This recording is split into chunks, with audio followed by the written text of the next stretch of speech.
Welcome back. इस video के अंदर मैं आपको जो ई कॉमर्स वेबसाइट के जो एलिमेंट्स हैं उसके बारे में इंट्रोड्यूस करने वाला हूँ, यानी कि ई कॉमर्स वेबसाइट की जो फैमिली है उसके बारे में, क्योंकि फैमिली के बारे में जानना बहुत ज़रूरी है। तो आपको क्या काम लेना है, कौन से मेंबर्स है और उसका नाम क्या है, तो आप बेटर यानी कि उसको अच्छे से कॉल कर पाओगे, उसके बारे में अच्छे से जान पाओगे और उससे अच्छा काम निकलवा पाओगे। तो यही होता है कि आपको फैमिली के बारे में बहुत अच्छे से मालूम होना चाहिए। इसको बोलते क्या है, इसका नाम क्या है, ये क्या काम करता है, दैट इज द इम्पोर्टेंट।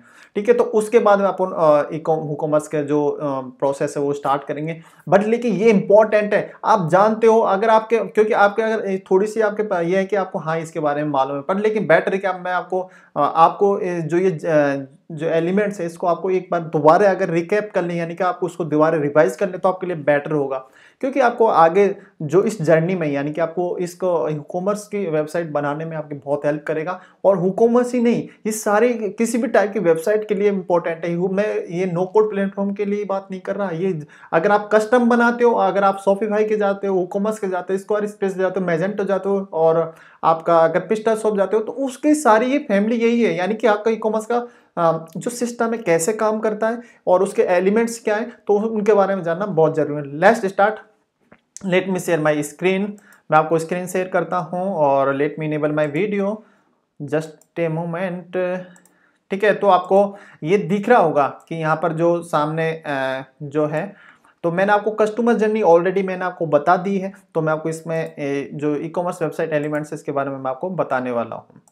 ठीक है, तो आप यहाँ पर देख रहे हो कि जो आपने देखिए पहले डोमेन होता है। डोमेन ऑलरेडी आप जानते हो डोमेन होता क्या है, होस्टिंग क्या होती क्या है, क्योंकि मैंने ऑलरेडी वो कवर कर रखी है। वर्डप्रेस वाले कोर्स में आपको ये अच्छे से समझाया था।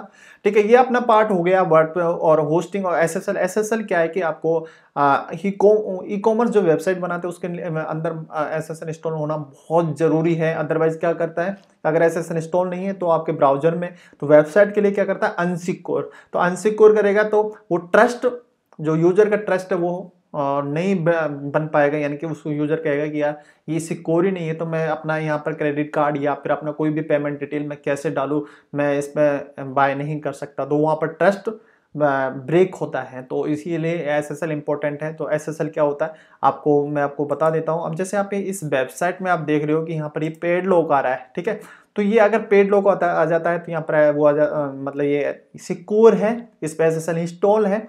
और उसके बाद अगर नहीं आता है तो यहाँ पर क्या आता है, अनसिक्योर। ठीक है, तो उसी हिसाब से तो आप समझ गए होंगे इसके बारे में। मैं आपको आगे बताता हूँ पेमेंट गेटवे।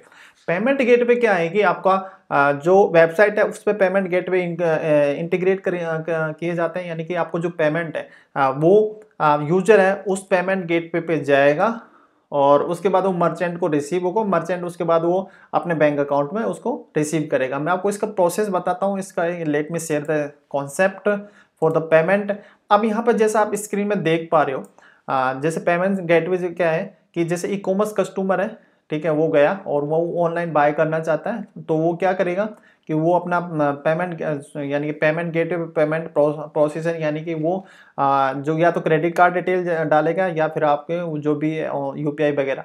तो उसका जो कनेक्शन है वो मर्चेंट बैंक जैसे गेटवे है। जैसे आप मैं आपको बता दें जो PayPal gateway, PayPal gateway, stipe gateway है, इंस्टामोजो गेटवे है, पेमेंट गेटवे है, और रेजर पे पेमेंट गेटवे। ये क्या करते हैं कि यूजर है ना, यूजर जो पेमेंट डालता है तो वेबसाइट पर जो डालता है तो पहले वो पेमेंट गेटवे के पास जाती है। तो पेमेंट गेटवे के पास जो पेमेंट रिसीव हुआ उसके बाद वो जो मर्चेंट है, ठीक है, तो मर्चेंट के पास वो पेमेंट आती है और वो हैप्पी होता है, हैप्पी मर्चेंट जैसा आप यहाँ पर देख रहे हो।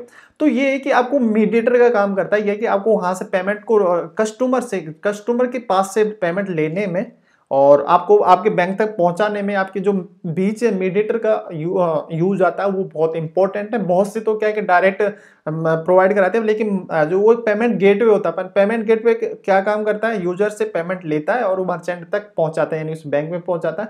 अगर कोई बाकी का कोई इशू आता है रिटर्न का, वो प्रोसेस मैनुअली चलता है या फिर वो डायरेक्ट रिटर्न हो जाता है, या कंप्लेंट उसको यूजर अगर कंप्लेंट करता है। तो आपको इस थोड़े से जो डायग्राम है, जो साइकिल है, इससे समझ में आ रहा होगा। और पेमेंट का आपको मालूम चल गया होगा कि पेमेंट गेटवे होते क्या है। ठीक है, तो ये इसका पेमेंट का प्रोसेस होता है। मैं आपको इस वीडियो में कुछ एक्सप्लेन करने वाला हूँ, कुछ नेक्स्ट वीडियो में, क्योंकि बहुत सारी लंबी लिस्ट है तो आपको समझ में थोड़ा सा वो आएगा दिक्कत।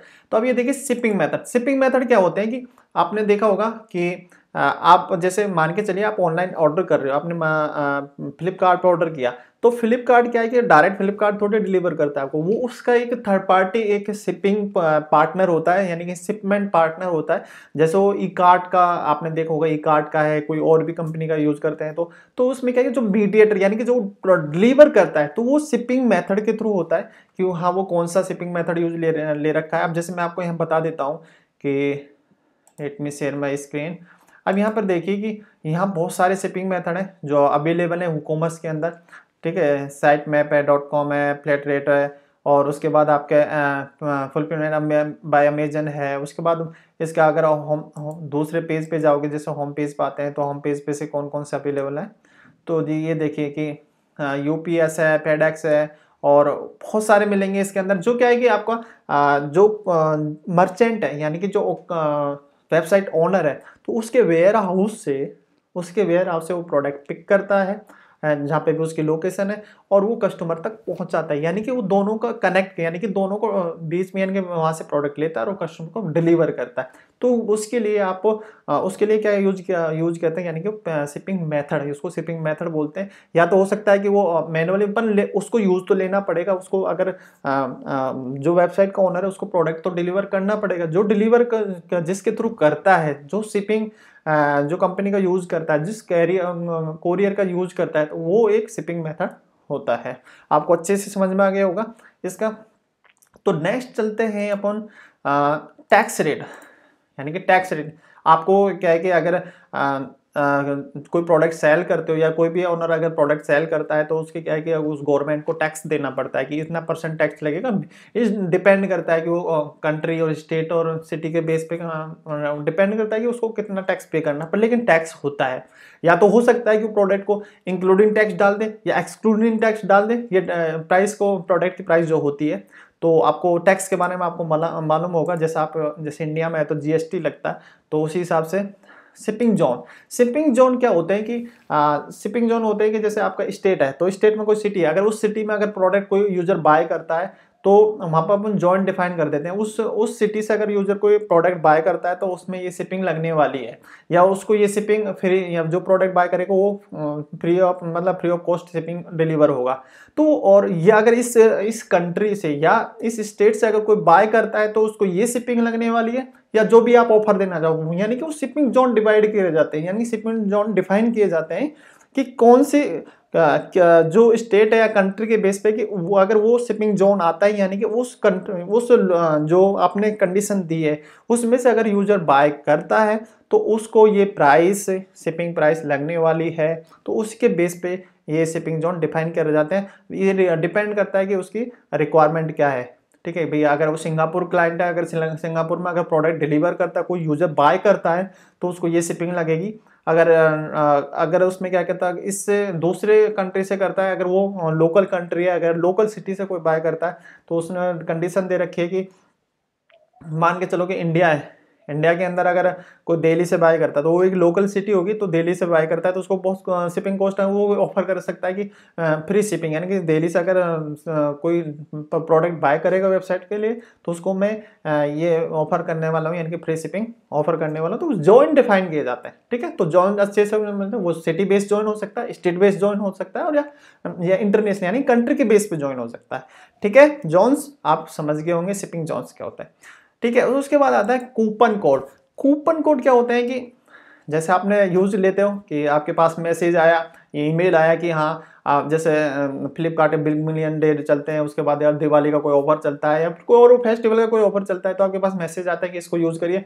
या फिर आप जैसे प्रोडक्ट पे वहाँ पर जाते हो प्रोडक्ट पे, तो उसमें वहाँ पर आता है कि अगर आप इसको बाय करते हो तो आपको इतना % डिस्काउंट मिलेगा इतने टाइम के लिए, ठीक है। या फिर आपके पास कोई मेल आता है, आपको डिस्काउंट जो कोड है वो शेयर किया जाता है, आप उस डिस्काउंट को यूज करते हो। मे बी आपने एक्सपीरियंस किया होगा जोमेटो पे, या फिर कोई भी मोबाइल ऐप पे, या फिर आपने कोई वेबसाइट पे, कि उस पर्टिकुलर जो आप प्रोडक्ट जो डिस्काउंट जो कूपन कोड होता है उसको यूज लेके आपको डिस्काउंट, यानी कि आपको कुछ % या फिर आपको फिक्स्ड अमाउंट जो छूट मिलती है। तो आपको अच्छे से समझ में आ गया होगा कि कूपन एंड डिस्काउंट कोड होते क्या हैं। ठीक है, उसके बाद आता है ऑर्डर मैनेजमेंट। ऑर्डर मैनेजमेंट का जो पार्ट है, ये ऑर्डर मैनेजमेंट का आता है कि वेबसाइट में जैसे यूजर ने ऑर्डर प्लेस कर दिया, उसके बाद जो प्रोसेस चलता है बैक एंड में, जो प्रोसेस चलते हैं यानी कि जो बैक एंड में एडमिन के पास ईमेल जाएगा और वहां पर वो देखेगा कि हाँ, उसके बाद वो देखेगा कि जो ऑर्डर लिस्ट होती है कि हाँ यहाँ पर उसके जो जिसने भी यूजर ने ऑर्डर प्लेस किए वहाँ पर उसको सार को देखेगा कि किन किन लोगों ने या किन किन यूजर ने परचेज किया और किस डेट को परचेज किया और किस अमाउंट का प्रोडक्ट परचेज किया और कौन सा प्रोडक्ट परचेज किया। तो उसके रिलेटेड जो सारी चीज़ें होती है फिर उसको वो मे बी ऑटोमेशन कर देता है या फिर उसको मैनुअली करता है कि ये इस कंपनी को ये शिपिंग वाला नोटिफिकेशन जाएंगे ये डिलीवर करने वाला, तो ऑटोमेटिक वो सिस्टम चलता है कि और सारा कि रिटर्न अगर है या फिर कोई रिप्लेसमेंट है तो वो वहाँ पर ऑर्डर मैनेजमेंट हो गया कि ऑर्डर के रिलेटेड जो एक्टिविटीज होती हैं वो ऑर्डर मैनेजमेंट के अंदर होती हैं। मैं आपको अभी जस्ट इंट्रो देने वाला हूँ, उसके बाद जो आपका आगे जब ये एलिमेंट्स खत्म हो जाएंगे उसके बाद अपन रियल प्रैक्टिकल करने वाले, पर लेकिन अपन को मालूम होना चाहिए ये होते क्या है। उम्मीद करता हूँ आपके जो अभी तक जो चीज़ें हैं अच्छे से समझ में आ गई होगी। नेक्स्ट वीडियो में मैं आपको बाकी के जो एलिमेंट्स रह चुके हैं ये उसको 1 बाय 1 आपको समझाने वाले। Okay, see you next video, bye bye.